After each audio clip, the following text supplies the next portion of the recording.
Tyra, you want to do us the pleasure of saying welcome to Squatch Talks podcast? I sure can if you want me to. I'd love it. All right. You're listening to Squatch Talks podcast. Real stories and real encounters told by real researchers. Sit back, relax, and enjoy the show. All right. Well, welcome to Squatch Talks podcast. Hey, thank you.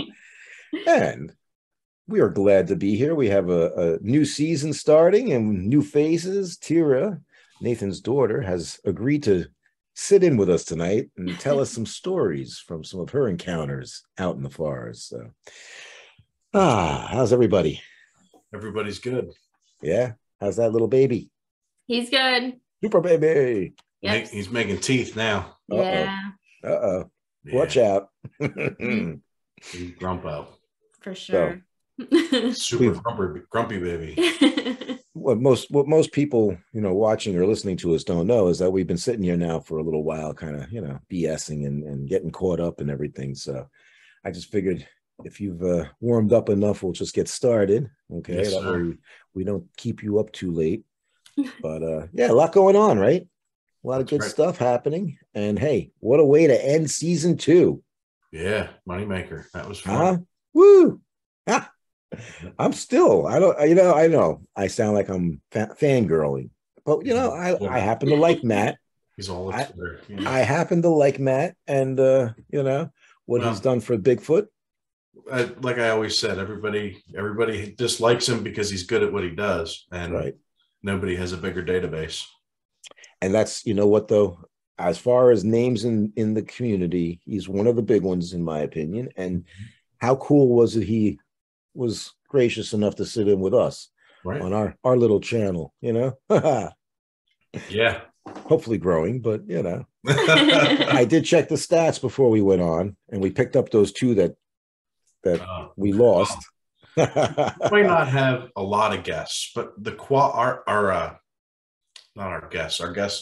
of our guests is very high. The quality is excellent. Yes. But our viewers, the very high quality viewers. I mean, we might not have a lot of them, but they're high quality viewers. They're what's the word? They're not distinguished. I'm sure they are. Well, I'm sure there's a term that I'm looking for, and usually you help fill in the blank, but it's the it's a word that describes like their taste. Their starts with a D. They're a discerning. No, it's the it'll come to me if I stop thinking about it. Starts with a D, not dumb. Not dumb. They're not dumb. They Ooh. watch us. They got to be smart. Oh, and I was just saying, I think there was some things we could have brought up with Matt that I forgot about, No, there's a lot of things I wanted to bring up with Matt that we didn't have the opportunity to. Yeah, and again, I'm sorry I cut it off, but we were already at the 2-hour mark. I know. I wanted to go to bed. I know, and so I I just gotta figured, meet with him again. Yeah. and he said he would. See? Yeah, there you go. We're going to film him out in the woods. He said exactly, when I have more stuff to share, I'll be back on. And supposedly he was invited to, I guess I'm not sure if it's what's his name, Tyrus from Fox News, right? Tyrus, who sits in with I can't think of his name, the nighttime guy at 11 o'clock. I haven't watched an actual TV for. Anyway, it's a show on TV, but Tyrus happens to be a big fan of Finding Bigfoot. He's seen every episode, and he's a weight wrestling guy. Okay, Tyrus is his name. Oh, okay. Really cool. And he invited Matt to come on the show October 20th, which would be tomorrow. So I should actually reach out and see if Matt is actually coming to the East Coast, because we said we might. That's right. Possibly connect. That's right. We were going to meet him in Newark. Yeah. Yeah. Pick his ass up. That would be fun. Hey, there's no reason he has to head right back to LA. Right. We could keep him for a night, Right. But speaking of Matt in LA, look what came today. Oh, yeah. I got me a copy of The Mysterious Monsters, which happens to be the book Matt talked about. Yeah. Okay. That started it for him. He had a copy of this that was so worn, and falling apart, and he wanted to share this with Dorota and needed a new book. So, and here I just went on eBay, but it's in pretty good shape. And yeah, it does have pictures in the inside, you know. It's not too suck uppy, is it?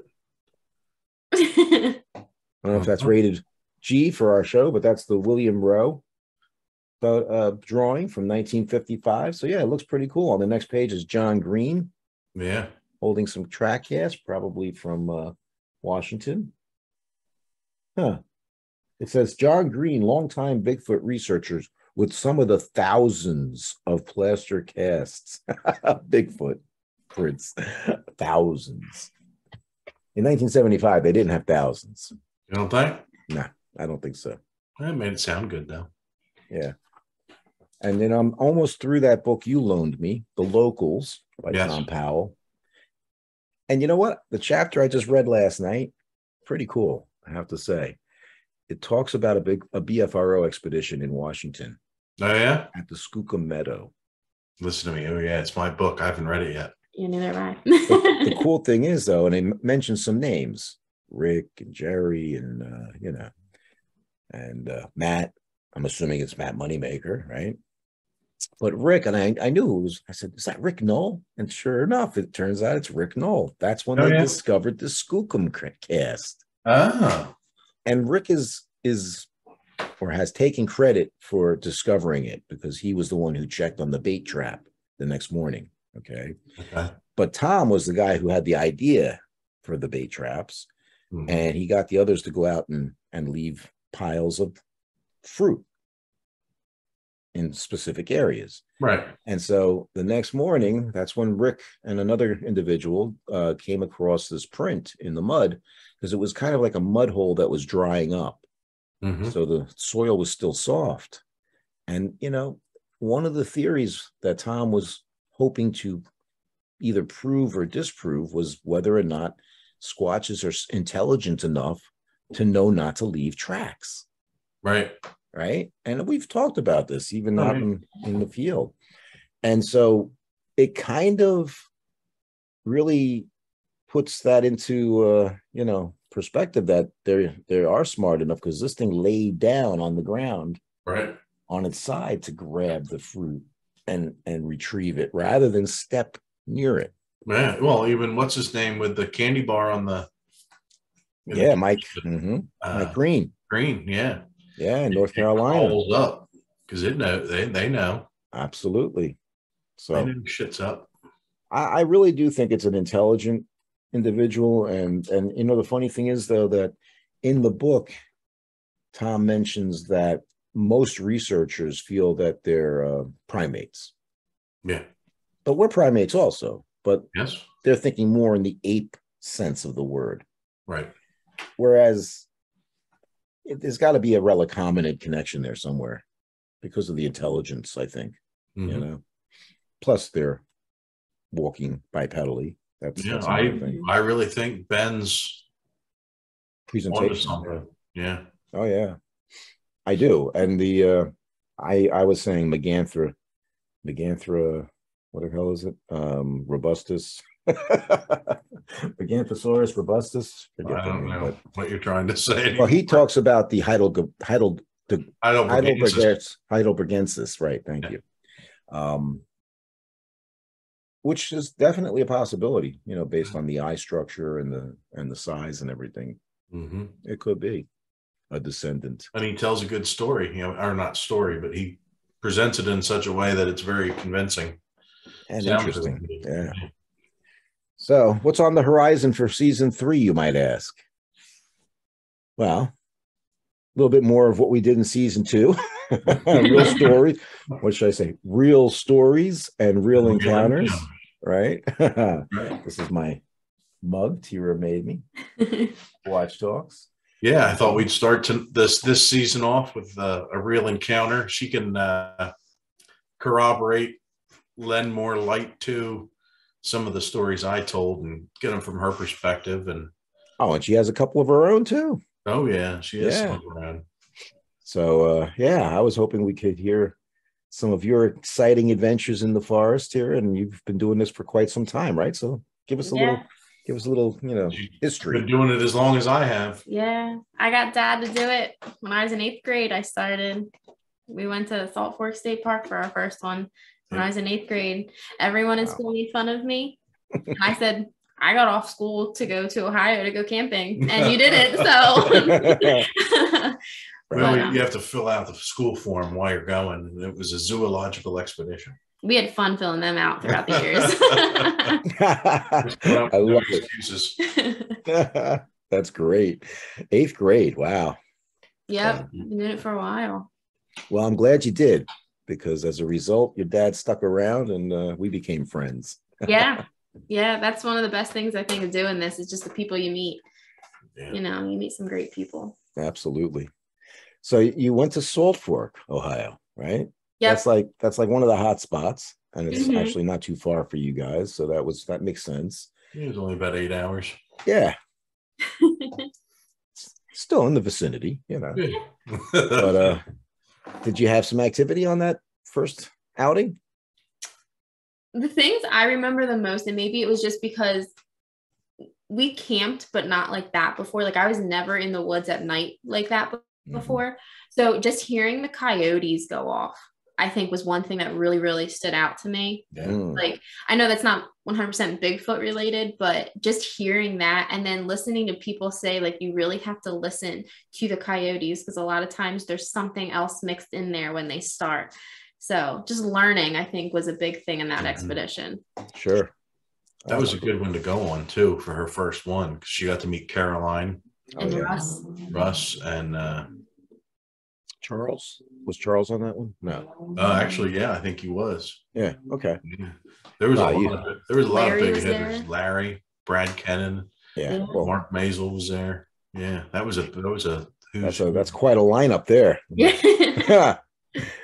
But no, you got to meet Caroline, which is great, and she's done a lot for our organization, of course. So we're grateful to have her. She puts up with us.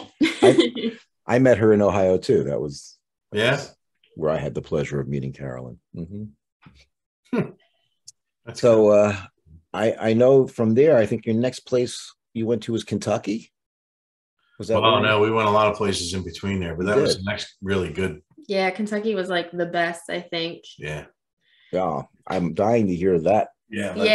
That story. Tell your story. Okay, so the main thing that sticks out from that trip to Kentucky was we hiked down this trail to this church in the middle of the woods, and the only way you could get to where we were camping and to where we were hiking to was by a ferry that I think stopped by like 9 o'clock. The only other way to get to where we were was like an hour and a half drive around the park.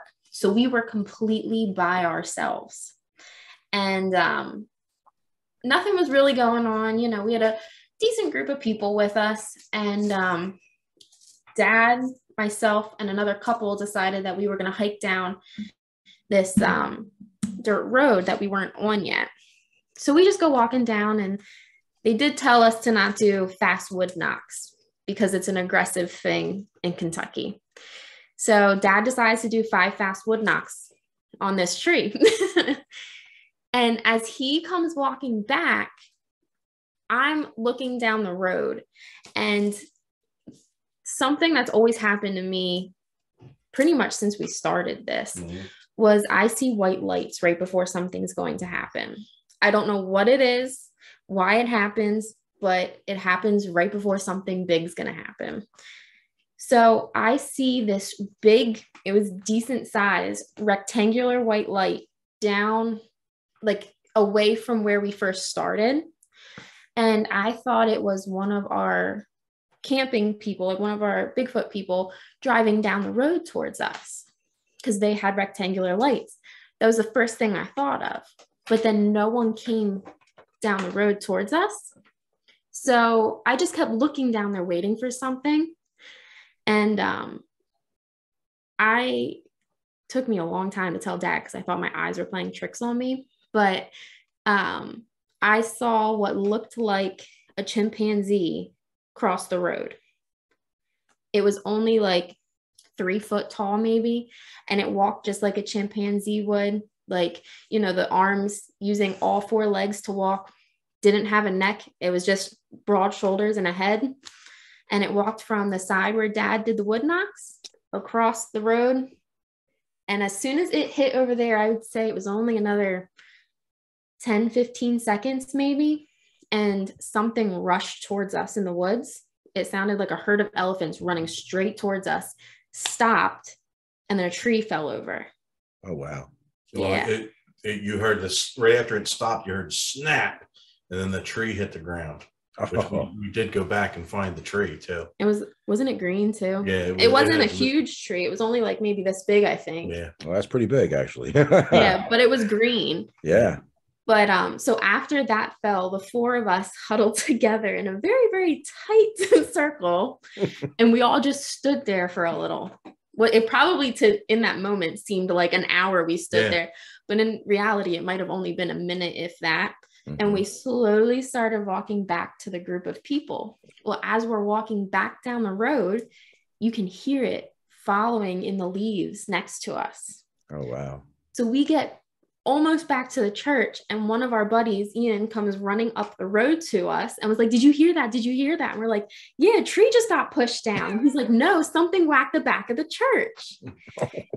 So it had like that old German woodlap siding type deal. And so they were trying to debunk it, but you could actually see where the stick, like it was like a J shape. So it actually swung up and got some of the stick stuck up under the siding. That was probably like one of the scariest moments. Yeah. Wow. That's really cool. Everybody was going crazy. Yeah. Yeah. And it happened right when I did those fast wood knocks is when everything busted loose. There just goes to show, right? When you're told not to do something, you do it, you get stuff. You might. It gets results. Yeah. Scary results, though. Yeah. See, that's kind of funny, though, because I remember on Thanksgiving, Heather and I were out on a hike, not this past one, the year before, and I heard what I thought was a knock. So I got out my blast block and I had her hold the recorder, and I did a single knock response. And then we got another one back. And this went on for a few minutes, like 5 or 6 back and forths. And I was pretty positive that it wasn't a person at the hunting club. And then I did 2, boom, boom. And that was when everything stopped. So I don't know. I'm beginning to think about changing my knocking style, Just keep it to the matching what they're putting out. Yeah. But that's an incredible story, though, man. That I love when you describe the 4 of you like, all huddled together. Well, it's like a cartoon, Yeah. I always said after that happened, she was actually in my hip pocket. She crawled into my pocket. And I swear, when scary things like that happen, he moves farther away from me, and I'm like chasing him down. Like, why are you running away from me? I'm like gripping a hold of the bat, like trying to stick next to him. I'd be pushing in front of me. That's my method. Take her.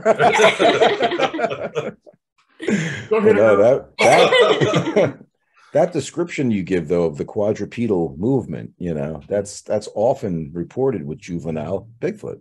And when she said a while to tell me, it was like 5 years. Yeah, 5 years till she told me. And this is somebody that looks for Bigfoot. Yeah, isn't that I really, really, really thought it was just my eyes playing tricks on me. Like, I wanted to see something.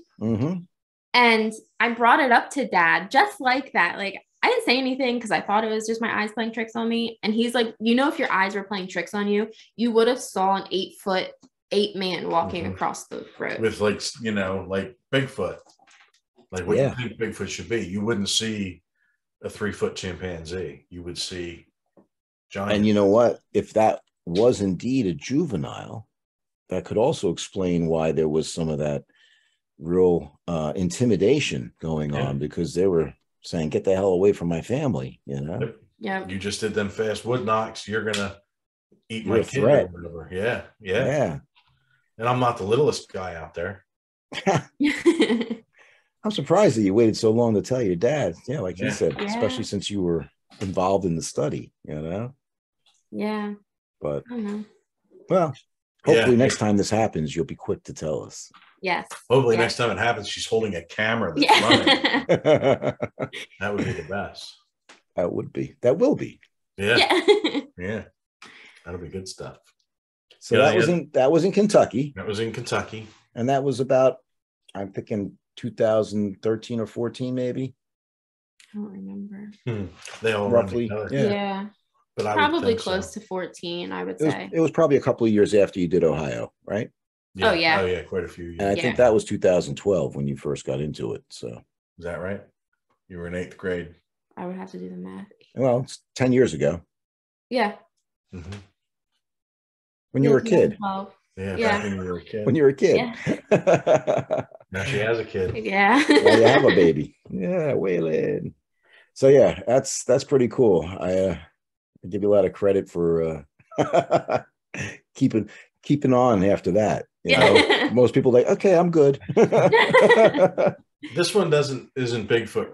There's no Bigfoot in this story, but tell them the story about sitting at Ricketts Glen with Dan and Ian when we couldn't see our hand in front of our face. Oh my gosh. Okay, so the four of us go hiking in the woods, and we're like hiked for quite a long time. This doesn't say a lot about me as a father. Go ahead. And it was one of those where like, yeah, this seems like a good spot. And we just plopped down in the middle of this trail. And we're all just sitting on those little tiny stools. Dad's on this side, Ian's on this side, and we hear something trotting up the trail towards us in the direction we did not come from. And I tell them it's coming, and we can hear it. It comes right up next to me, where if I'm sitting like this, I could have put my hand right next to me and pet whatever it was. She felt its whiskers on her knee. Yeah, like it came up and sniffed my leg. Yeah. And we all just sat there. To this day, we don't exactly know what it was because none of us turned our lights on. We were too scared. I didn't want to scare it at that point. I think it was a fox, the way it was going. And the whiskers, you said, right? Yeah. And it was right there. It didn't smell like a skunk, though. You know, they have that skunky smell. Maybe it was a coyote then. Yeah, I don't know. Well, it was depending on how big. How high up on your leg did you feel it tickle you? I don't know. Well, you were sitting on them little stools that I like to carry. Yeah, I would say like 4 inches, 3-4 inches below my knee. Okay, so it could have been a small critter. Yeah, it could have been a raccoon. Yeah, it trotted up the trail. That's all I can tell you. Yeah. It trotted up the trail, and its tail did not drag behind it. And you guys were just sitting there in pitch blackness. Pitch black. We were just talking. You could not see your hand in front of your face. Right. We were sitting in the bottom of a little dip in the trail. Yeah. It was, And everything sounds bigger at night. Oh yeah. I mean, it's crazy. But it did that little like trot, like you could hear it trotting. When it went through the leaf litter, it was definitely 4 legs, and it was like, yeah. You know. Yeah. No. And why we never turned our lights on knowing it was coming. Yeah, that none was of so us. Stupid. Yeah. Well, it's that was before we had night vision or thermal too. Yeah, we only had red lights. it's that lizard brain thing, you got to make that choice. Okay, do we get out of here, or do we put our lights on, or and if you're new at it, you don't really know what the right thing to do is at that point. So most of the time, fear takes over. We would probably all have to sleep. That's possible too. And after it walked away, Dan's like, "That was really bad. That was really stupid." He was laughing and carrying on. Yep. Dan. That Uncle Dan or Brother Dan? Okay, Brother Dan. Brother Dan. Yep. Brother Ian. Yeah. Wow. That's great. All those kind of stories, though, are a lot of fun to hear. Oh, yeah. Whether they involve Bigfoot or not, because it involves Bigfoot. You're out there, doing the research. That was the same trip. We were on the other side of the lake, walking in through an open field, right? Yeah. And I wanted to go get something to knock with, so I was going to walk over to the edge of the woods. And I'm walking over to the edge of the woods, and I get about halfway from where we were to the woods. And it was that same trip. So it was those 3 were standing up at the truck. I turn around, and I go walking back, and I went up to Dan. I was like, "You want to go with me?" you're scared to walk up to the edge of the woods, aren't you? Yeah. So then we both walked down. Hey, there's no shame in that. No, Keep in mind, we're looking for something that's 8-9 feet tall, 400 to 800 pounds. Ricketts Glen, Yeah. so Yeah. Yeah. With their 22 named waterfalls, of course. That's right. Beautiful place. Beautiful place. Highly recommend it. Yep. Just saying. Just like we recommend our Black Rifle Coffee Company. That's right. Got to get a plug in because they are going to sponsor us, right? Yeah. Now that you've communicated with them, what else could they do, right? That's right. Plus, but hey, Tyra's on. We gotta sponsor them. Yeah. Anyway, that's pretty cool. The thing is, like you said, we don't know what it is, right? Now we have all those cool gadgets with the night vision and the therms and things and it really does help take the guesswork out of it. Yeah. But even with therms, we don't always see what's there, right? How about? Yeah, that's for sure. I got those pictures up in New York that time, and I couldn't see it with my eye on the therm, but then they were in the pictures afterwards. Right. That's spooky. But I don't think your brain processes it fast enough in the moment. Yeah. Because of that fight or flight thing, because you're like, what in the hell is that? Plus, I jumped because I was looking down at the ground and I jumped up. I was ready to defend myself. Right. That's the kind of adrenaline rush you get. And I was in that fight or flight response. And I had chosen obviously to stand up to whatever it was. I'm like, yo, something's coming. But yeah, that's that lizard brain thing that Matt was talking about. Where I do want to comment though. One of the first stories you told us, you were standing there taking a leak and something growled at you and you growled back. Yeah. And now you're up to screaming like a girl when you go through Penhurst. It's a different kind of fear, Nathan. Plus, fake fear or real fear? Or plus it's the fact that it was a haunted attraction. So that's part of the fun is to get everybody else excited. You know what I mean? So I try to do my share. That's right. You were acting because you're good. Like when we were going through all that fog and the strobe lights and stuff, I went, Code Brown.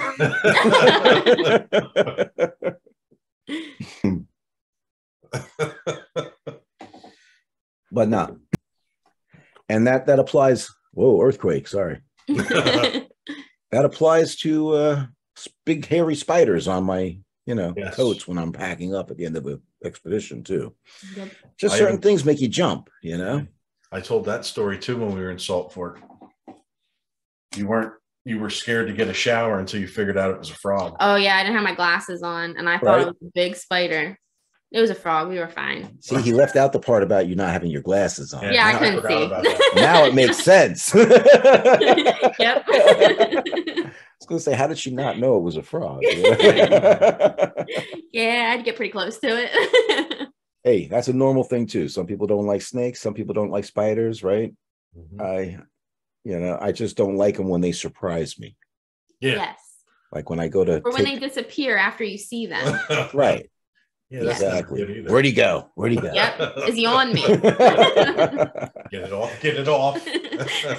And so to answer your question, Nate, it's funny how I keep a tough outward appearance on expeditions when I'm leading the pack through the woods and darkness, right? But I guarantee you, I will scream if the moment, the moment is right and it presents itself.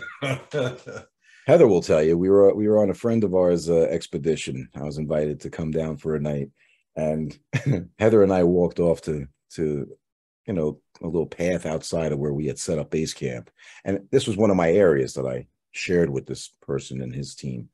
So they were doing a night op there, and Heather and I walked down this little trail over a bridge to the edge of the lake, and I'm standing there, and she's hearing something rustling coming towards us in the brush, and she's like, Eric, I hear something. And I'm like fixated on something else. I don't know if I was therming or what, right? And she's, Eric, I hear something. So then I heard it too. And I grabbed her, I put her in front of me. You're right. It's coming from over there. I screamed and go, wow. So she'll never let me live that one down, of course, you know. But yeah, those are good times. Yeah. And I've had it a couple of times. We're out in the middle of the woods and you get that creepy feeling. And I go up to Dad. I'm like, Dad, it's not good. Like, we should go. And he's like, oh, she's feeling it. She's feeling it. Keep going. Keep going. We need to stay here. I'm like, no, let's go. It's using it in reverse psychology. Yeah.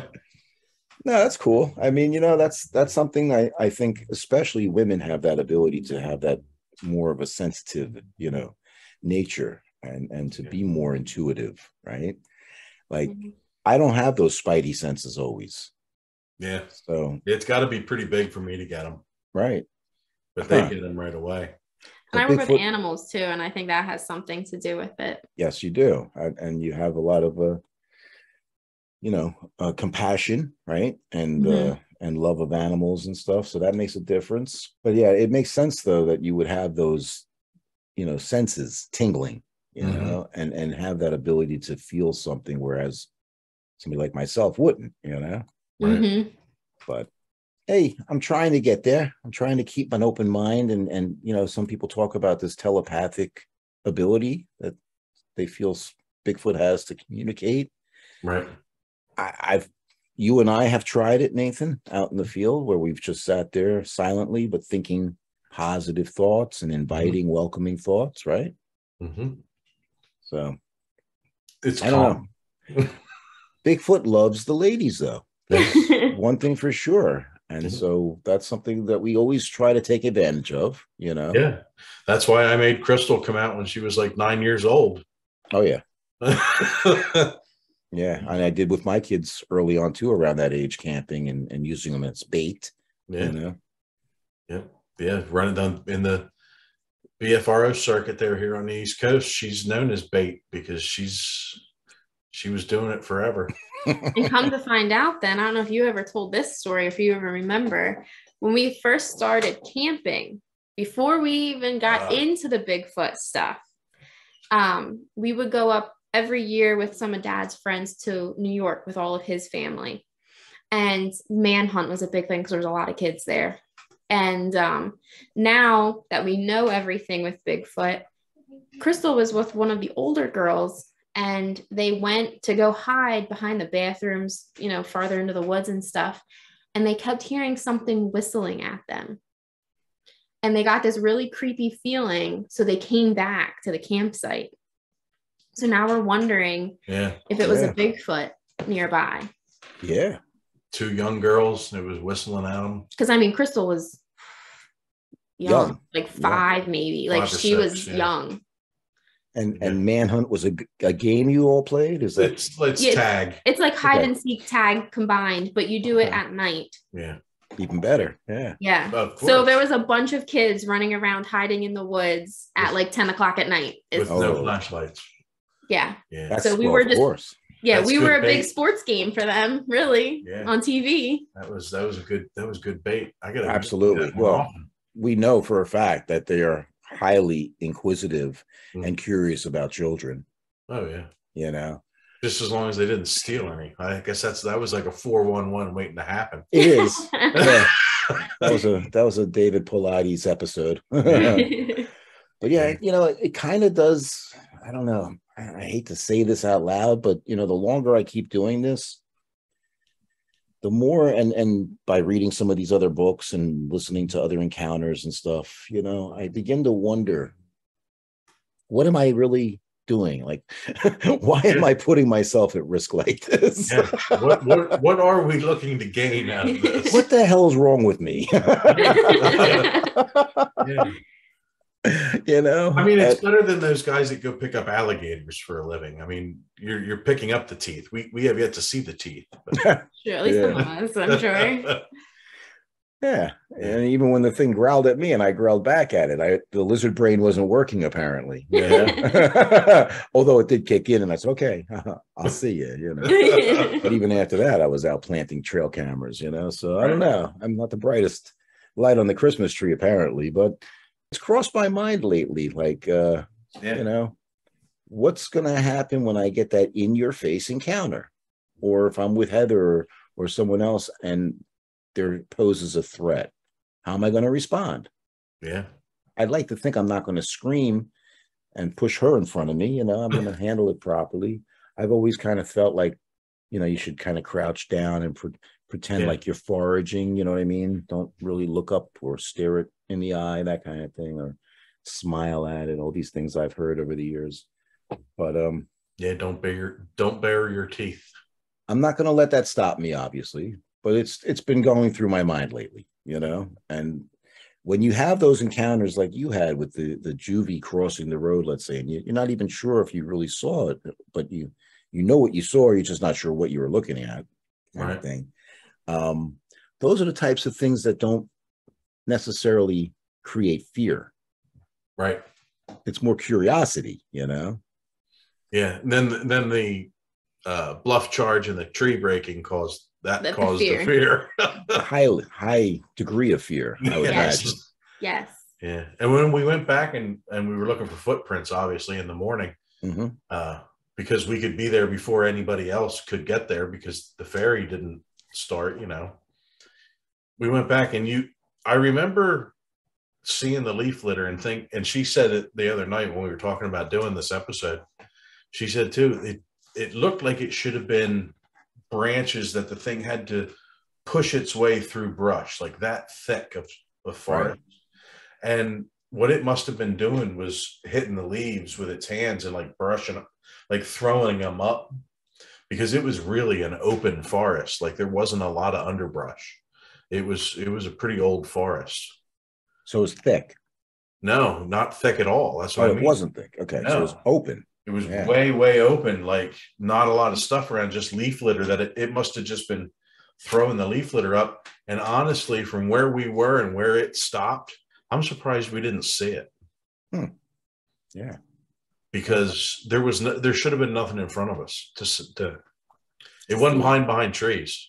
But I've heard that from other witnesses too, that had things thrown at them and intimidating sounds, you know, vocalizations, whatever, near where they were. And at night, this was at night, right? Yeah. It's just for some reason one of the witnesses I interviewed would raise his flashlight up in the direction of where he heard it, and there'd be nothing there.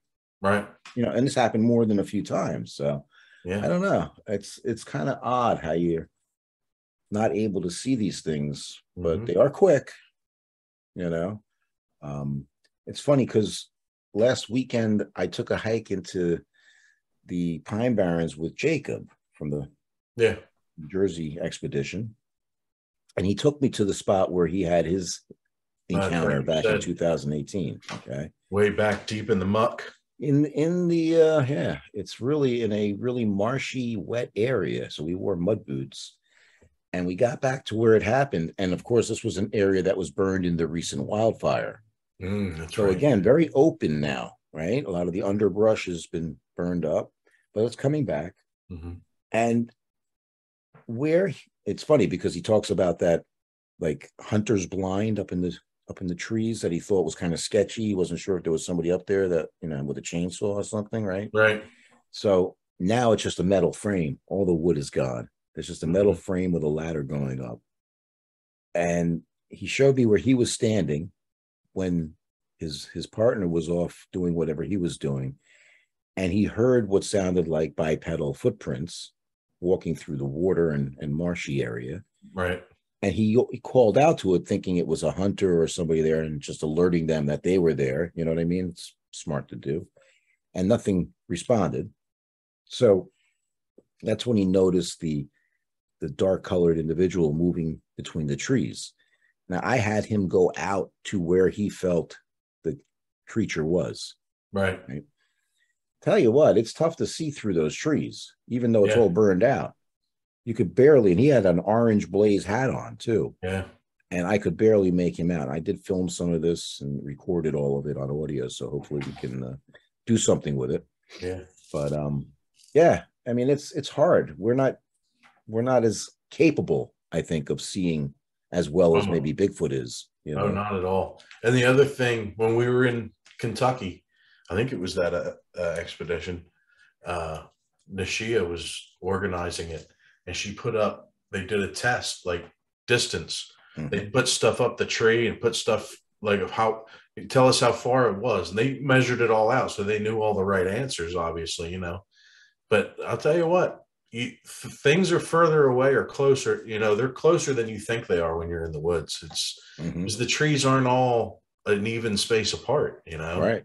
They're not all the same height. All the ground isn't perfectly level.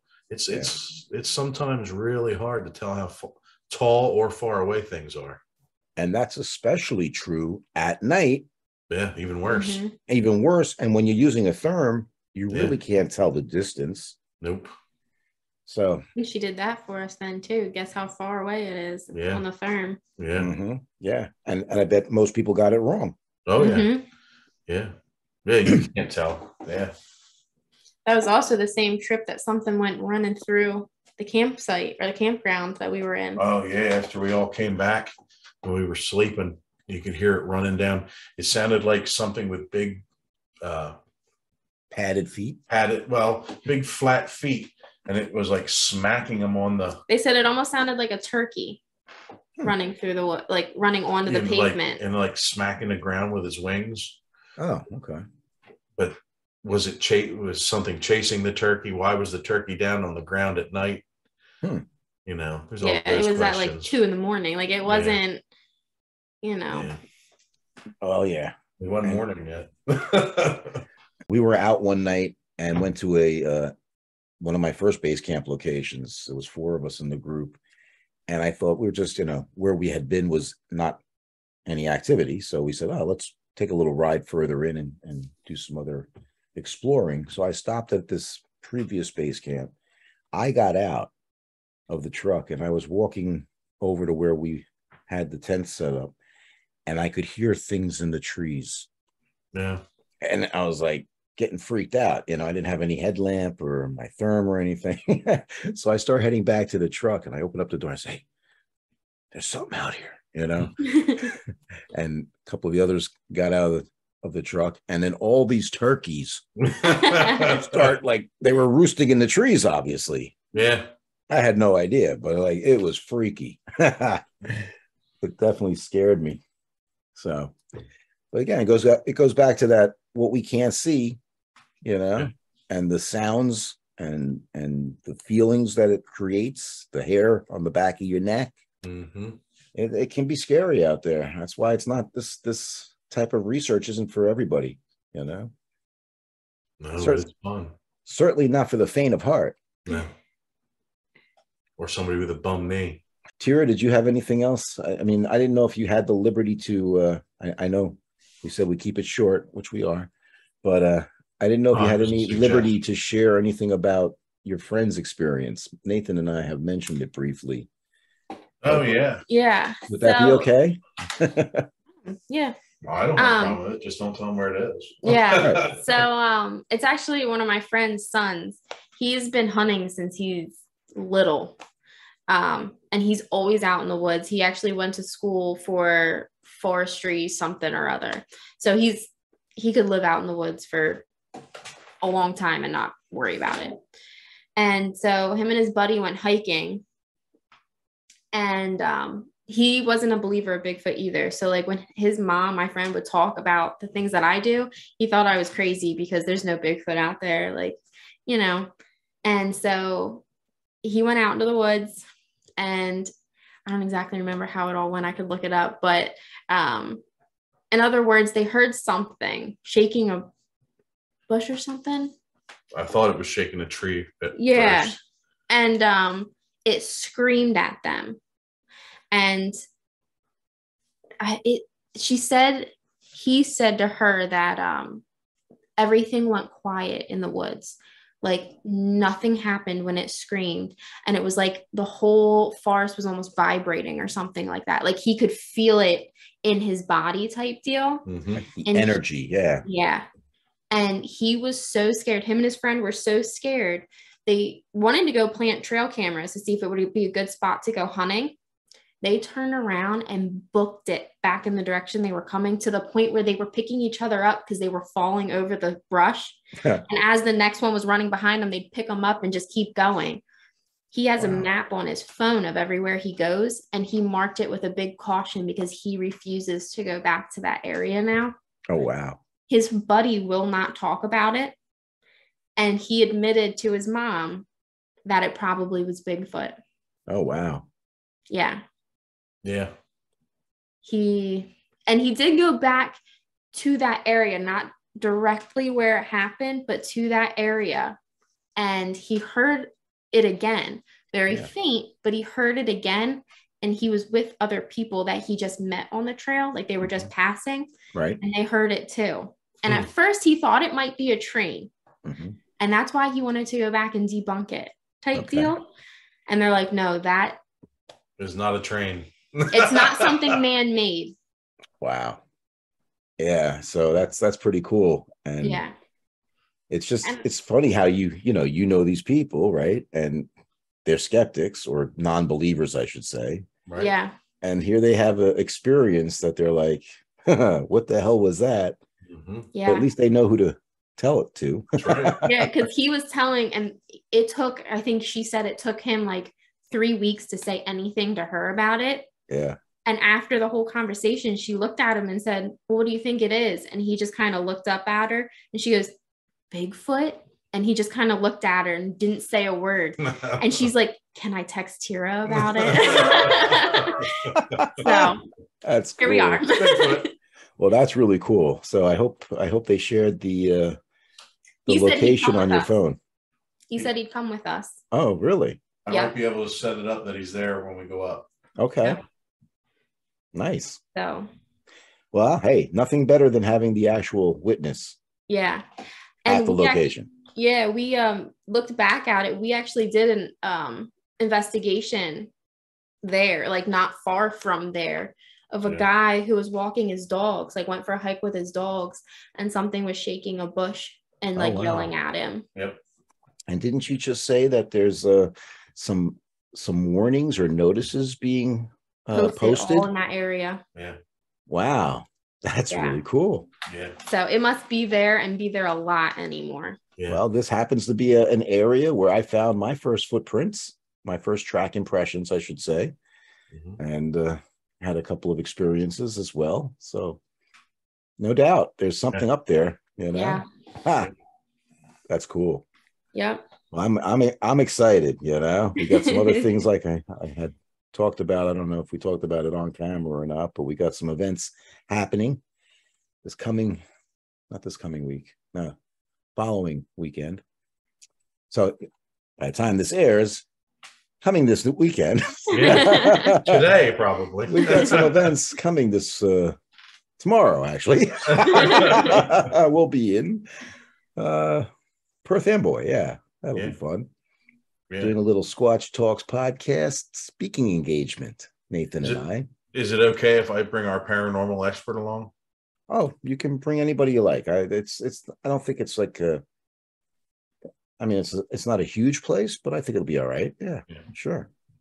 And so, I'm excited to get out there and share a little bit about this, and hopefully we'll pick up a few interested persons as well. Great. And hey, you never know, you may hear some more stories, So I thought what we could do is bring some recording equipment along with us. Oh, for sure. See if we get any EVPs. I should also, I mean like the recorders, EVPs would be picked up on it. Absolutely. Yeah.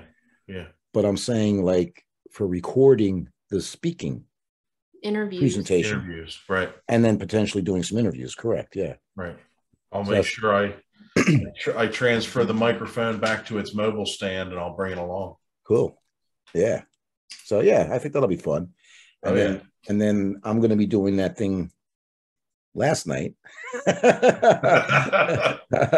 with about 20 people out in the forest, and leading them out on a couple of hour hike, and then back to the fire to sit around telling some stories by the campfire.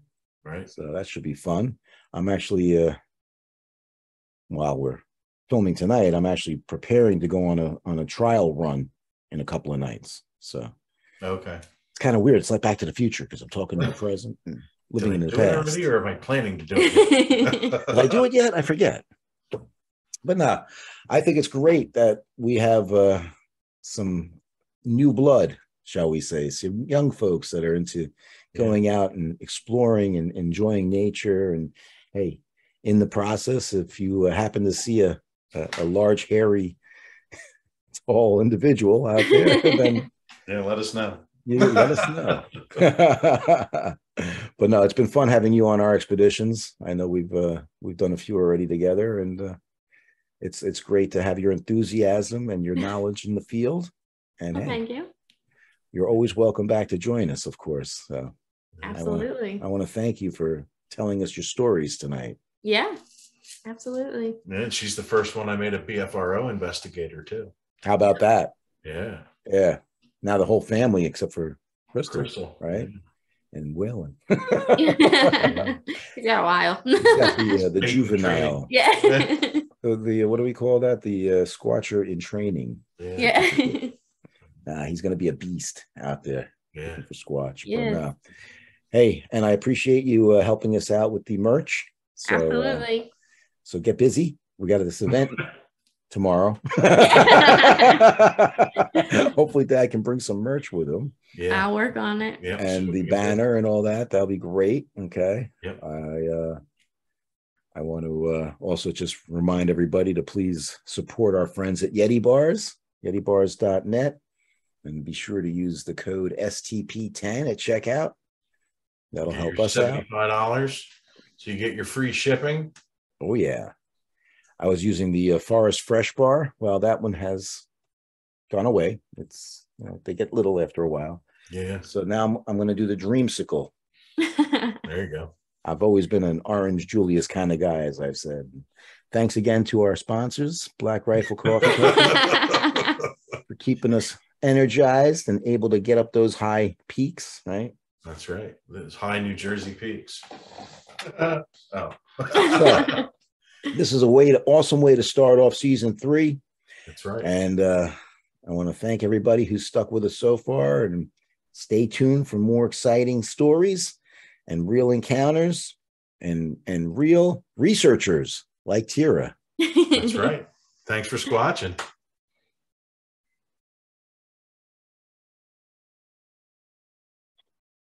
Got my Squatch Talks mug.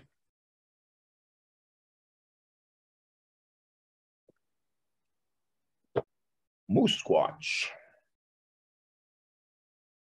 Where's It's our picture? me. It is I, Moose Squatch.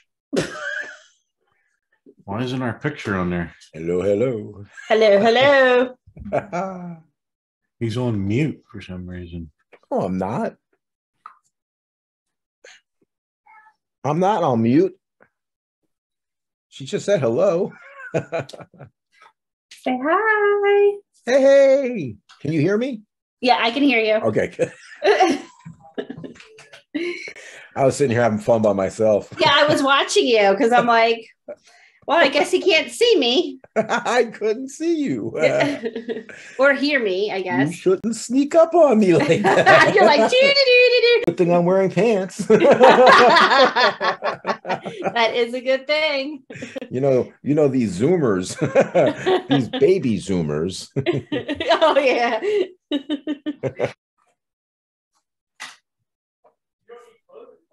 Hi there. Hey. Well, I think it worked well with you and Terry. You just put the mic in the middle again, like you had it. Yeah, hold on a second. Check. You're listening to Squatch Talks Podcast. Real music and real excitement. I got to figure out how to make these work. Well, worst case scenario, you'll have to do the stereo, speakers on the laptop, which seemed to work okay last time. I didn't hear. Oh yeah. Yeah. Or anything. Yeah, I just wanted to use these because that's what I bought them for, you know. They're cool, yeah. It's right. I was going to put a little disclaimer. The opinions of our guests is not necessarily the opinions of Squatch Talks. Right? Wrong way. See, yeah, you're right with you being on that side, because then when I sit this way, it's like we're talking to each other, you know? I know, that's so weird. I was either I got. But obviously, on the final product, paperback see how it looks? that was the companion. Right. We're kind of That documentary. having a conversation. Hey, Miss Squatch Talks in the house. I can't hear anything. Oh yeah. Sorry. She can't hear anything. She can't hear a word I'm saying. Hear that? I can hear that. All right. You just made the blooper reel. I'm sure. Oh. Yeah. And that's where we're going on the 12th. No way. Yeah. Well, did you tell him this about? This is the encounter that we're going to investigate. I know, but I didn't realize that that's the same county that those Yeah. pictures are being posted. Well, I mean, there's got to be a reason, right? We should try to talk to these people while we're up there. Yeah. They should have my card. I'm sure. It should be at the state police barracks. I know that. Well, we should bring a couple more and get them into the right hands in case something comes up. They know who to call. Definitely. Ghostbusters. Ghostbusters. I'm drinking. Look what I got, Tyra. Thank you. I have to make another one. Mm-hmm. Good to get together again. We actually got together briefly over the weekend. Sorry I missed you, Tyra. That's Yeah. okay. Well, Eric missed you, but Yeah. we had a good time. Yeah. But it was spooky. Let me tell you. There was a couple times I screamed like a little girl, as Terry says. And I had Heather in front of me though. So Of course. Of course. This is all good material, so I'm gonna have to add this after. I was gonna say something and I just totally went out of my head. Yeah. So Thanks for checking out this episode of Squatch Talks Podcast. Don't forget to subscribe, follow, and give us a like, and stay tuned for more exciting stories on Squatch Talks.